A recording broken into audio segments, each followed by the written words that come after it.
This is not reinventing the wheel. We've seen this operated in North African countries, even in Egypt.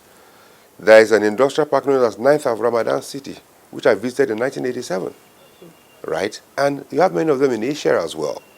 So by making such environments available, it reduces, one, the startup costs of SMEs, and it reduces the operating expenses. It makes credit administration better, more efficient, and then in terms of support too, from the business support organization, when they are all localized in an environment, then they mutually reinforce each other. There's also a matter of synergy. The output of one could be the input for the other, right? So when you have these industrial parks across the country, it reduces, for example, now for an SME, for you to own a piece of land, the law says all lands are vested in the governors, the Land Use Act. How many SMEs can afford to buy a piece of land and then get CO from the governor or get governor's consent to assignment? Most of these things are expensive and they take time.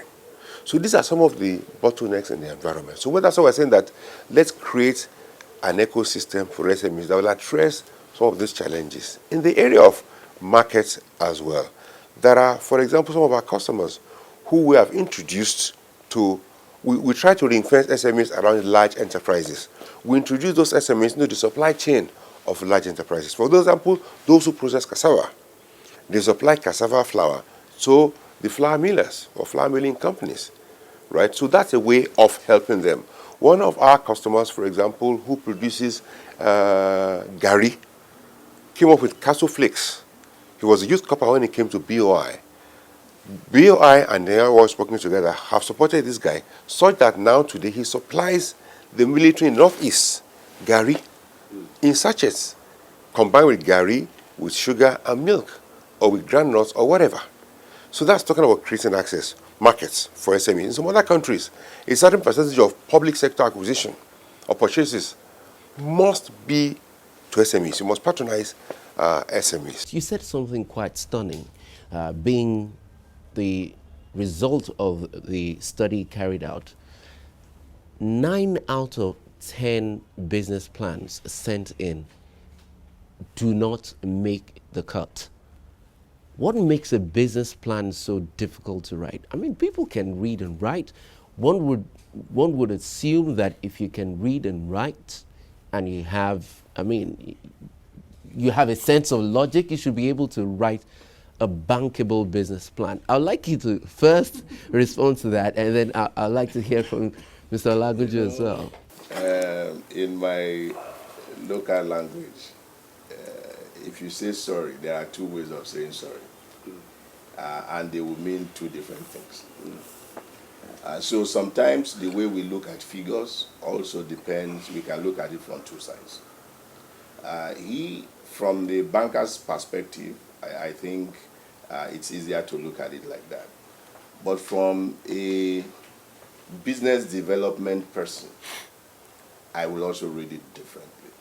I will say if 9 out of 10 are rejected, 2 or 3 things can be happening. The first is either we don't understand the requirement, and that's why it's being rejected, or it could be that what it takes for it to be accepted is not acceptable by majority of the people. And so I'm putting up now a business development cap. And so my first instinct will be to say, how can I increase this? How can I increase this 2 ways again? The first one is to say, let me learn from why I'm rejecting them. There may be some kind of common denominator. In terms of the requirement, you will notice that majority of these people are asking for what maybe the bank is not providing or not able to provide for.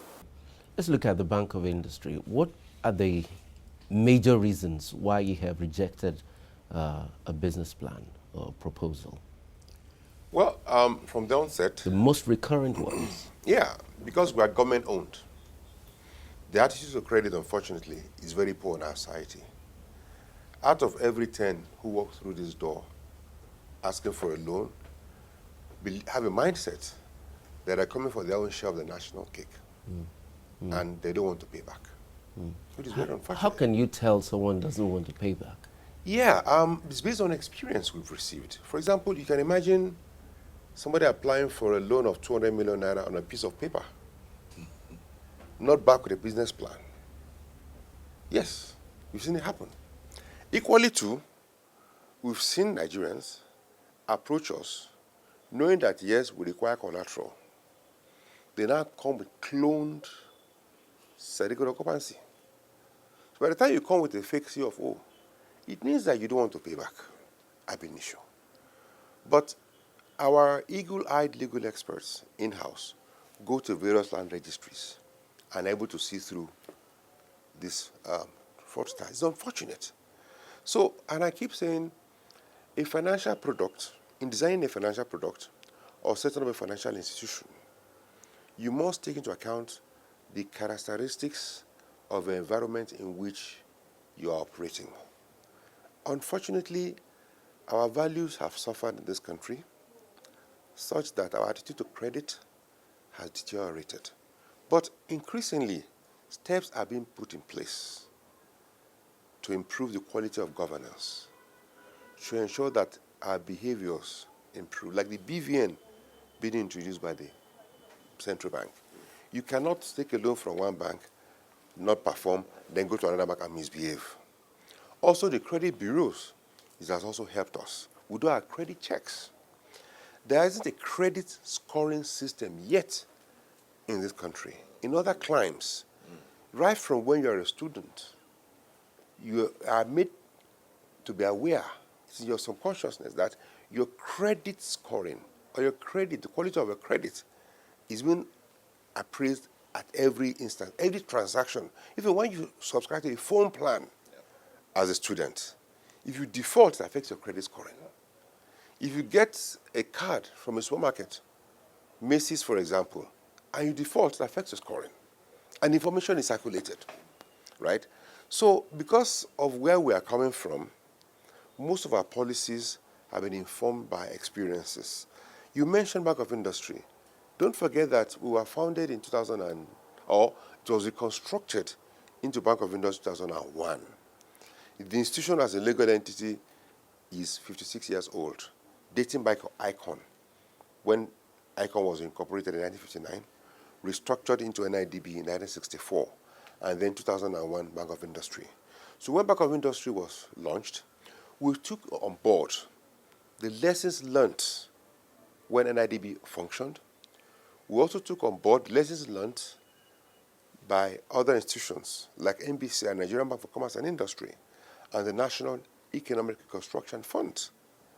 So most of our policies are also built on lessons learned in those other establishment, precursor institutions, and of course, global best practice.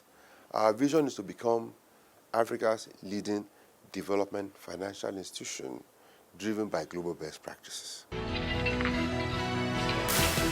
That's how it's been on BOI Weekly for today. I believe you now have a more informed perspective to the issue of SME financing, and you now know how you can better position yourself to maximize the myriad of financing and other opportunities that await you. This is the first of a two-part series. We'll bring you the concluding part next week. Once you've gotten the necessary things in place, remember you can find the best funding options at boinigeria.com. To do that, simply download the BOI SME Loan app from the Google Play Store and start applying for a loan today. If you want to know how the BOI Loan app can benefit you, tweet at me at KAY and let's take it from there. Once again, I'm Kayode Alayande. Bye-bye.